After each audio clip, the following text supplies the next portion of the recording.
All right. Anyway, so Rod, you've got a website. It's been around for about a year now. It's called musicbusinessfacts.com. I'm just wondering, why did you decide to set this website up? Good question, mate. Well, it basically started because I teach at TAFE, Music Business Studies, as you know, Yep. and it's a 12-month diploma, and I think the students get sick of me always just, talking about and giving a lot of my own personal opinions, and plus I never profess to know everything, so I used to like to get, well, I still like to get a lot of guest lecturers in to come and give different perspectives and to give an area of expertise more than I have. And so I'd been doing that since back to 1999, and then I started getting a few requests with different guests who I'd done. If other people sort of said, "Oh, did you record it? Could I listen to it? Could I share it?" And I sort of my 30 or 40 students in the classroom and open it up to whoever else would like to hear those perspectives and those industry insights, if you like. So that's where it came from, and it's amazed me how successful it's been and how many people are logging on and downloading the audio and checking the stuff out. Yeah, you've got some pretty good interviews so far. I had to listen to quite a few. I think one of my favourites was the Dave Lombardo one, and I'm just wondering, with that story, like, I know there's two sides to the coin, but do you feel he kind of got a bit of a raw deal in Slayer? Look, you'll never know, will you? I suppose because, as you said, there's always going to be two sides to the story.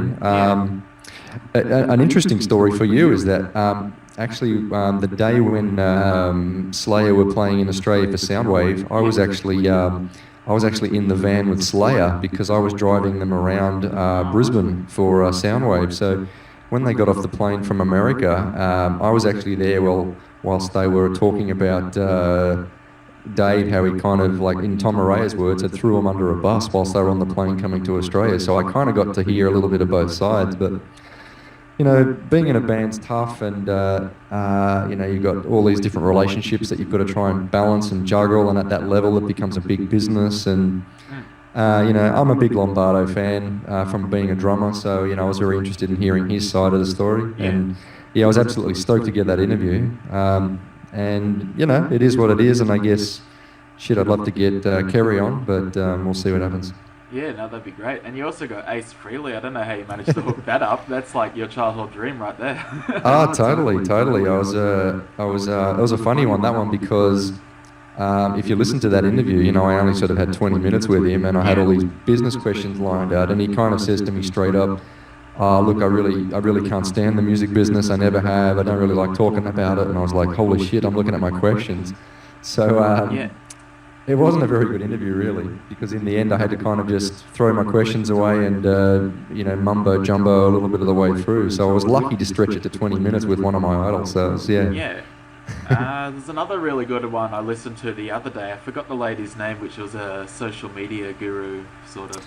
Yep, Karina Ressa. Yeah, no, it's interesting because I didn't think there was a lot of money to be made in smaller websites, and then I heard about this affiliated marketing and stuff like that. I'd never heard of that, and I'm like, oh, maybe even smaller websites can make a buck and stuff too.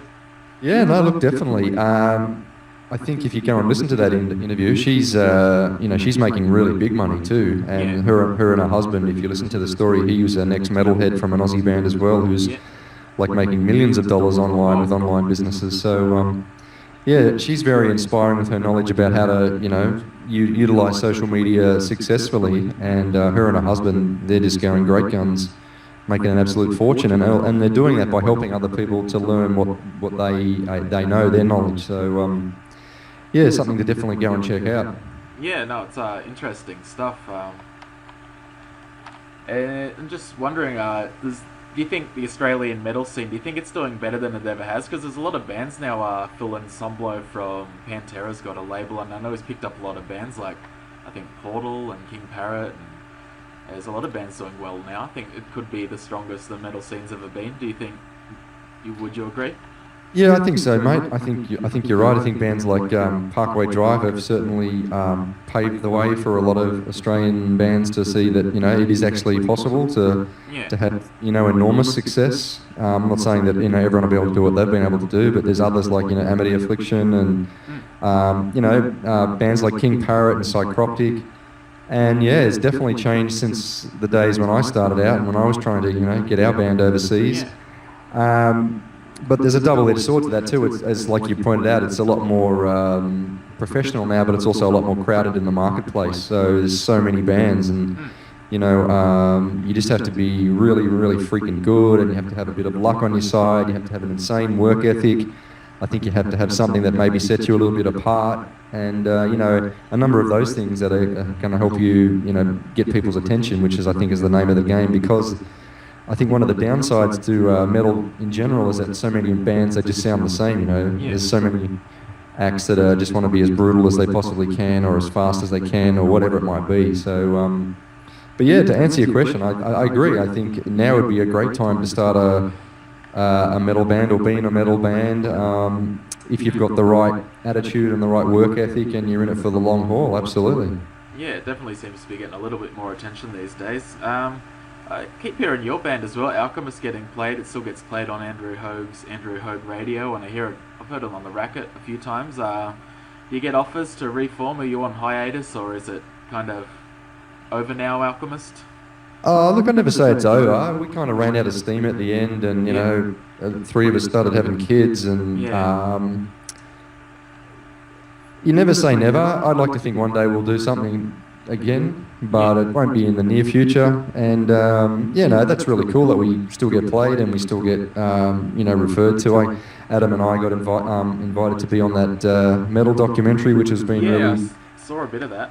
Yeah, it's been really well received, and it's a real honour to sort of be held in high esteem by your peers, I suppose. And so I reckon we'll play again one day. Don't know when. Won't be for a while, but we'll come back and show the young guys how it's done again one day. You'll know when the time's right.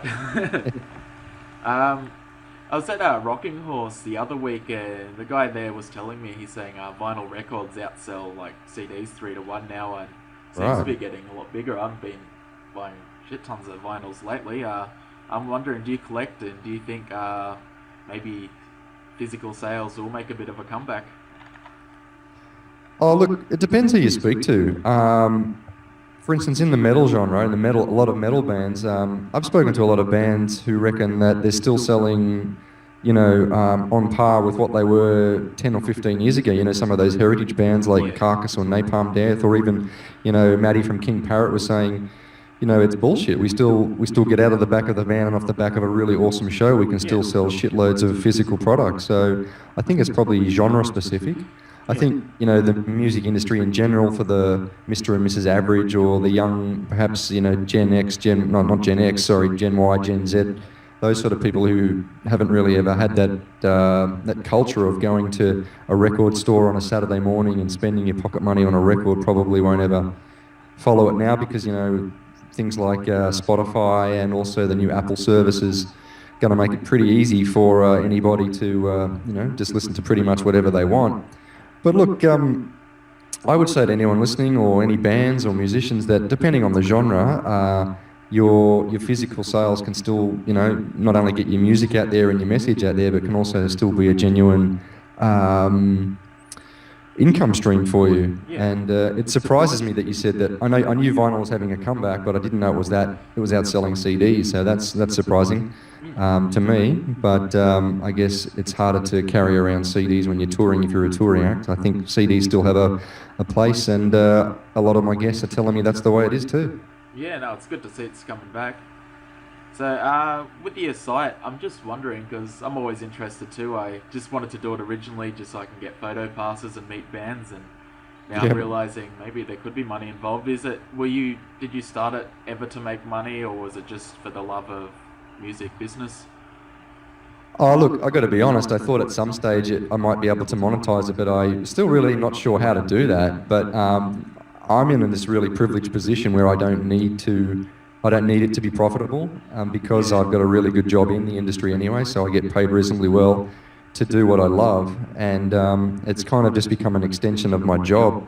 But look, I'm a bit like what you said. I'm really interested in seeing these people like, the S's, which I talked about, and all these other people, if you can genuinely help people, and you can genuinely provide something that people is going to help them with their careers or their music or their businesses or whatever they're trying to do. I think that there are ways of making money. I haven't actually tried to monetize it yet. It's funnily enough, you mentioned I'm having a webinar tomorrow night where I'm actually going to try and sell my first product. So ask me in a week's time how that went, and I'll let you know. I'm very curious to see how it goes myself. Yeah, I wouldn't mind just doing a trial. I thought it might annoy people if I put like Google ads and stuff in the corner of the screen, and I don't even know if that would make very much money, so it might be more detrimental than positive. So I'm not too sure about that. Yeah, well, I guess it just depends on who you're following and which experts you want to listen to. But have you heard of Patreon, Levi? That's like the crowdfunding type of thing, isn't it? Well, it's kind of like crowdfunding, but it's with a twist, and it's run by that guy called Jack Conte, C-O-N-T-E, who is in a band called Pomplamoose. Have you heard of them? No, I haven't heard of them. So Pomplamoose is just basically him and his girlfriend, and they're really good musicians, and they take covers and they just do their own interpretation of covers, and they generally make pretty cool videos. And they were getting over 1 million hits on YouTube. And in the early days of YouTube, they were making some really decent money because they were getting so many downloads, sort of enough to survive as musicians, really. And then apparently YouTube sort of changed their algorithm and changed the way they were paying artists, and he said it basically, their income stream was just slashed. So he came up with this idea called Patreon, which you should go and check out. It's really interesting, and basically once you've started to develop an audience, it's something I've thought of, but I don't think I have the numbers to implement it yet, or the desire yet. But basically you just say to your audience, hey, if you like what I'm doing, I'm going to be doing it regardless, and perhaps you'd like to donate and support me as a content creator and give me maybe $1 or $2 for every time I release a piece of content. And people might not be interested in doing that. It's kind of like a donation thing, they're supporting the arts. That's where the Patreon term comes from. And then what they do is, he's got artists on there who are making literally, thousands and thousands of dollars every month, which enables them to not have to go and get a shitty day job and work on their art or work on their content and put it out there, and people basically pledge $1 or $2 for every piece of content that they create. So it's a twist on the crowdfunding thing, and it's ongoing as well. So if you've got an audience, tipping. Sorry, it's like digital tipping. Yeah, I guess so. Yeah, I mean, I've actually had a few people on my site saying, "Hey, man, I really love what you're doing. I'd like to, give you some money," and I kind of feel really weird about that, but. So I've actually said no, which is a weird thing as a business teacher. But it's something in the future that I might put on there, like even just with the PayPal button saying, hey, if you like this, donate now, or maybe I will go down the road with Patreon. So yeah, I've thought about the PayPal link. It's a bit sneaky, but I heard, I don't know if you ever listened to Joe Rogan's podcast. I do sometimes, but I'm not a regular listener. It's too long for me. He had a guest recently. He was one of the top Counter-Strike players, and they got this website called Tweak, and you can hook your gaming account up, and people watch you live, and they just constantly tip. And this guy, he's one of the top, so he reckons he makes $200,000+ a year. And he said on 2 occasions he had fans that were like some rich Arab oil guys that just gave him a $20,000 tip. Just for playing video games. It's amazing, isn't it? It's just amazing, this revolution of online that we're living through right now. And I mean, that's a great story. I gotta go target some Saudi oil people and hope they like my website. That's it. I mean, if you're entertaining people, or like I said, you're giving them good information or interesting content, or you're entertaining, or making their life enriched, then why not? I mean, why not if people are loving what you do? Like, I listen to a lot of podcasts, and I read a lot of blogs, and, a lot of these people, it would really be a hole in my life if they disappeared. So I can see why people are doing it. Yeah, I think I'd be happy to give people $1 too if I really like their content and all. Yeah, exactly. I mean, it's not much to you, but if 3,000 people are giving you $1 and you're getting that every month, that's not too bad, is it? Yeah, it's a good system. Yeah. Anyway, I think that's all the questions I've got. Is there very anything good. big plan this year? No more bastard fests or anything like that? Yeah, look, the Bastard Fest thing, I run out of energy for, and I was in a business partner, a four-way business partner relationship, and that, not between me, but a couple of other guys, it got a little bit sour. So, just decided that I'd focus on the website and the blog and do things where I didn't maybe have to rely on other people, and just, like I said, I'm really enjoying what I'm doing, and like you said, I'm getting to speak with people like Ace Frehley and Dave Lombardo. So Yeah. that's where my passion is now, is just to try and help people with their music careers, and keep the numbers up for my podcasts and my blog, and try and keep the quality high, and see where it leads. And like I said, I've got the first product coming to the market tomorrow, so we'll be very interested to see how that goes. And just enjoying life, Levo. It's a good life, loving music. This is the other thing with Spotify. I'm just discovering all these different styles of music and bands, and learning to sort of open my mind to more and different styles of music now. And so it's a good time for music, I think, in terms of the actual content creation of it and the creativity side. And it's now the struggle about just finding decent ways that we can reward those artists and allow them to continue making a living doing it.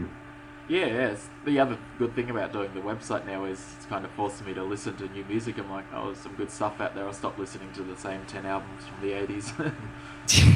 Yeah, I'm a bit like that myself. I've got a bit of an old school. I lean more on the old school stuff because that's what I grew up on. But there's lots of good music out there, definitely. Yeah, and last question. I'd love to get some Alchemist on vinyl. Does that exist anymore?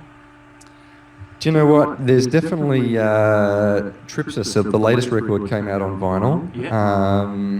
Whether or not there's any left, I know it was a limited edition pressing. I would just check eBay and see how you go. Or there's one guy that I actually know, the guy who pressed it up. There's a Dutch guy who's now living in Canberra. He might have a few copies for sale. But it's pretty cool. It's like on blood red vinyl and a couple of other different colours, all limited edition stuff. So it's out there. Whether or not it's still available, you never know. Might be in the bargain bin at Cashies one day or something. Who knows?